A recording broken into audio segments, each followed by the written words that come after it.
name's Will Gunselman, and I'm a music artist in Northwest Arkansas. So I grew up in Harrison, Arkansas.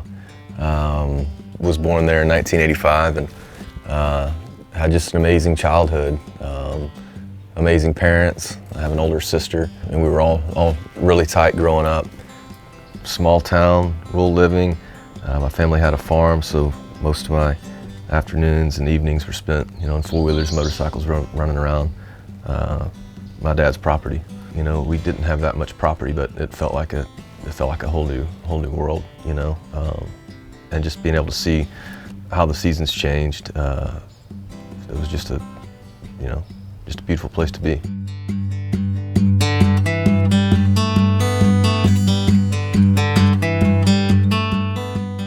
Growing up, it wouldn't be uncommon at all for me to get out of school and get home and my dad to have a canoe loaded up in the back of his truck. He just an incredible father, and also a great musician, which is kind of why I started picking the guitar as well. He liked classic folk, and so I fell in love with that style of music as well. Simple chorded, wordy tunes, but that's where I think he gathered his inspiration from.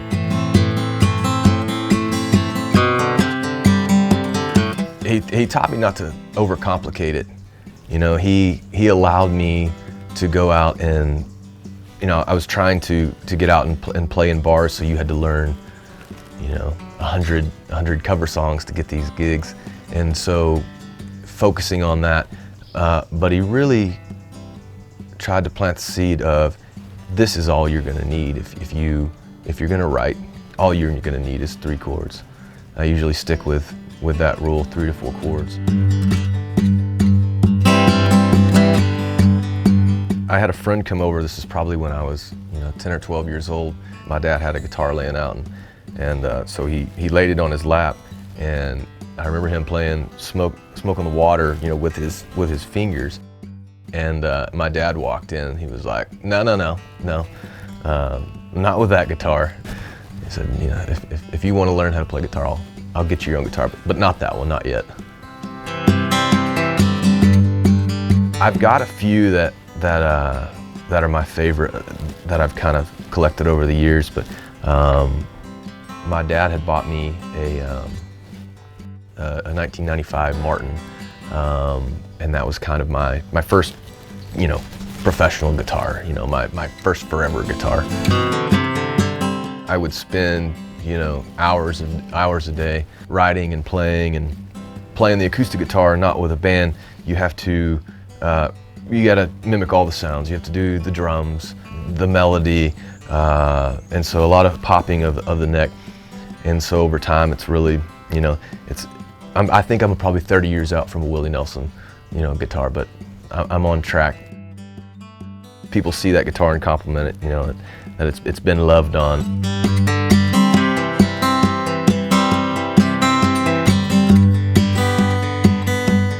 My favorite part of the songwriting process is that there's no real structure. It can be as simple as mowing my yard and having a constant beat, and then hearing a melody, and then trying to figure out that melody with a guitar, and somehow lyrics follow afterwards.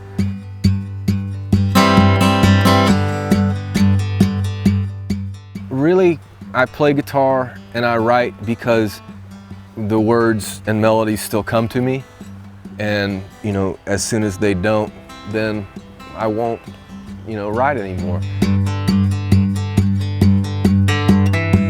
I wrote Buffalo River Run after I was talking to somebody and told them that we were going to go camp at Steel Creek, and they said, well, what's Steel Creek? And I was like, oh, on the Buffalo. And I'm like, well, what's the Buffalo? I was like, well, the Buffalo River. I'm like, well, we've never been. And I was just blown away. I really wanted it to focus on the beauty of the Ozarks and the Buffalo River and the bluff lines.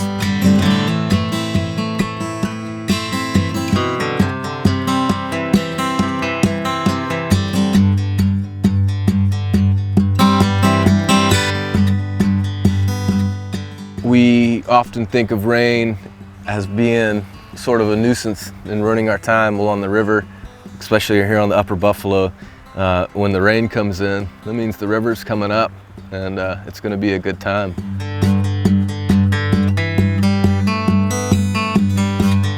When you come down into the valley, and for some reason, whenever I pull down there, I really can leave everything behind.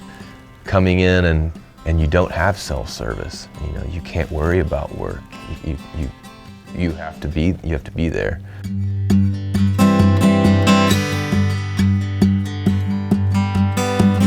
The river represents several things. It represents the past. It represents the future as well, with my daughter and taking her to the river, and my wife, and also like teaching her about preservation and why we should pick up trash on the river alongside the road, so her kids can someday enjoy that. My dad told me that 30 or 40 years ago he was floating the buffalo, and this sucker came rolling down the river and picked it up, and it's like a really nice paddle, and on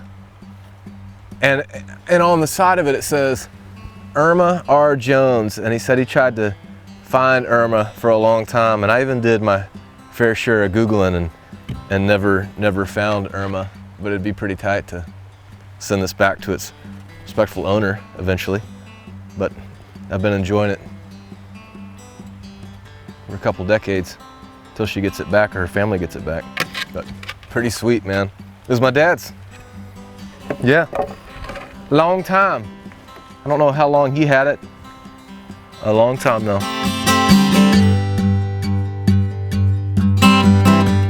He passed away, and so I inherited everything.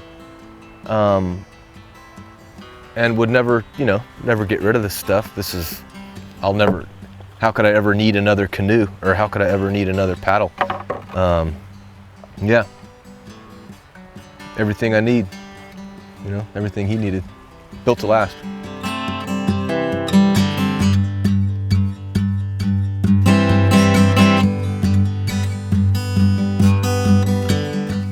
Looking back with past generations of my family, I wish that I had more documentation of their thoughts, more than where they worked and really who they were,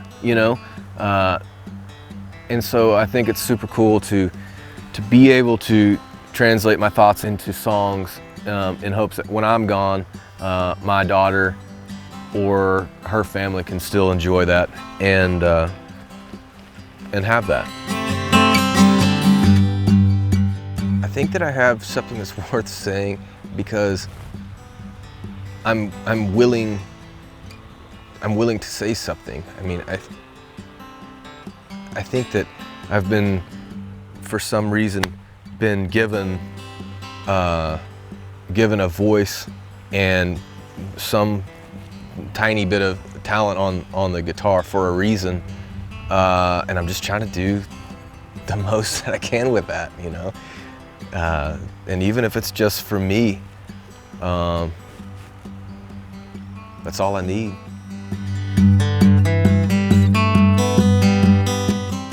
He wasn't buried, and I'm thankful for that because, that means he's everywhere. Here, here, here. That's what it's about. That's what it's about to me.